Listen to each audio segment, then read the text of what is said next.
E nem todo advogado queria militar na área.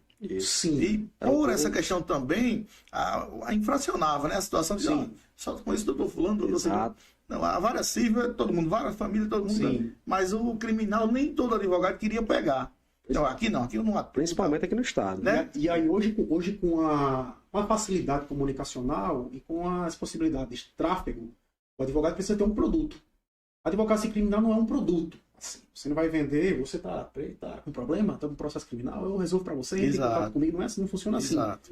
Então, a advocacia criminal se distingue das outras áreas do direito, pode dizer assim, porque você está tratando um assunto sério, que é a liberdade.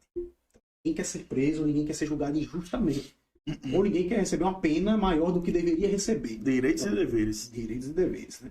Então, não posso dizer que é mais rentável, mas existem áreas e áreas.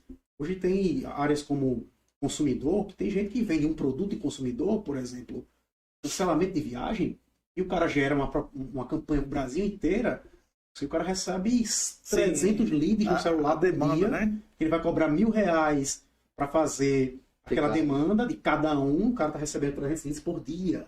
Ele fechou o dia com 300. Faz um tráfego pago e joga lá e aquela coisa... Então, assim, o criminal pioneiro, não. Existem vários outros mercados. Eu acho que a questão do criminal, eu acho que a visão da sociedade enquanto criminal é pelo fato de muitas vezes já ter ali, de repente, um adiantamento para se iniciar a peça. Sim. Talvez seja por isso aí, olha, porque não, se eu ganhar, eu tenho 30%. Não. Criminal é o seguinte, não, para mim entrar na causa, a gente já tem aqui uma situação, talvez seja por isso que tem essa visão da sociedade. Estou fazendo perguntas aqui baseadas em perguntas comuns da sociedade. Claro. E acho que é mais ou menos isso. E aí eu quero até fazer essa fala voltada para as pessoas entenderem, né, ao que é advocacia. As pessoas têm que entender o que é advocacia criminal, por exemplo.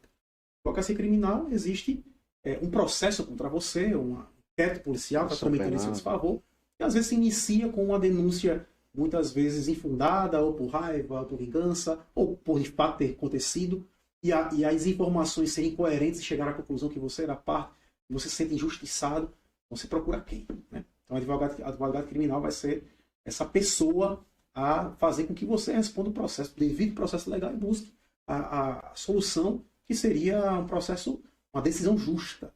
Seja qualquer decisão que seja justa. A liberdade, anulação do processo, prisão, às vezes, porque você atua com uma justiça de acusação também.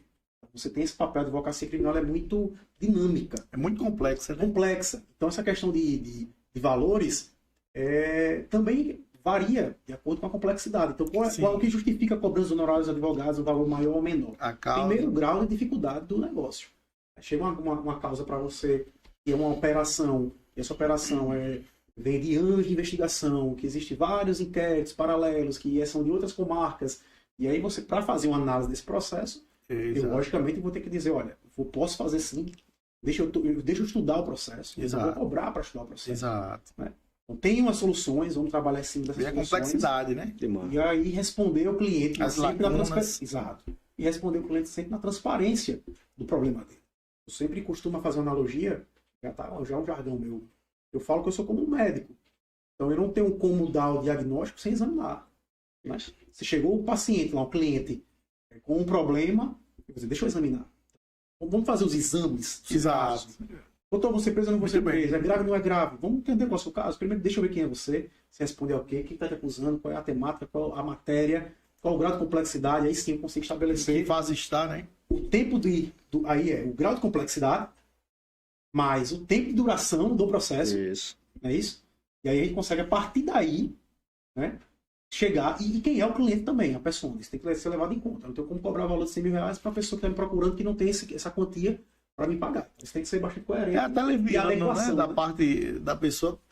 Acho que até isso, cobrar sem antes de ver. Isso. É muito bem fundamentada essa sua tese. E só para fazer. Pode falar, doutor. Só para fazer um adendo, você falou dessa cobrança inicial, essa cultura está mudando.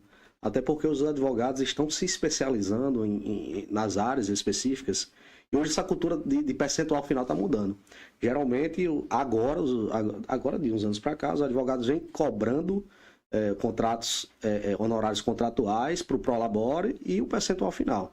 Sim. Então aquela cultura que existia do advogado cobrar um percentual no final em caso de êxito está mudando, porque cada vez mais os advogados estão se especializando.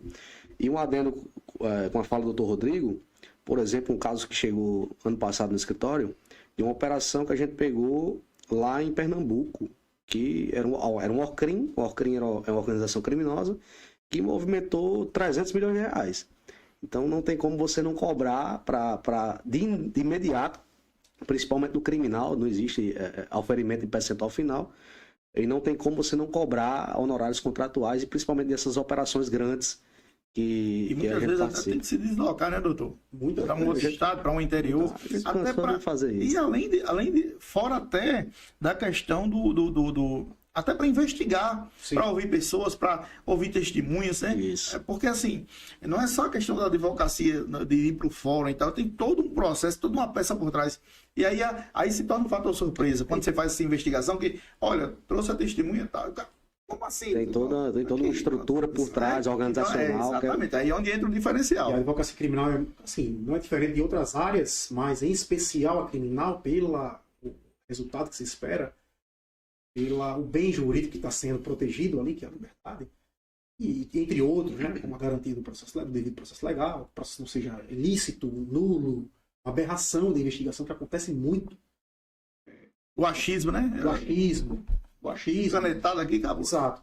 E acontece muito. Que é a questão do jogo. Então, quando você fala de procurar uma testemunha, esse jogo em um tabuleiro, Quebra-cabeça. esse quebra-cabeça é muito instigante para o advogado. Então, saber entender, ler a peça, saber como é que pensa o Ministério Público, como pensa o delegado, como é que é o relatório, como é que o Ministério Público vai aprontar na audiência de instrução. A gente se antecipa nessa estratégia de se imune de informações. Exato. E a defesa justamente é intransponível. É ser intransponível na sua tese, né? Então tem esse diferencial. Nosso um abraço aqui pro meu irmão, Capitão Igor, que tá aqui nos acompanhando online aqui.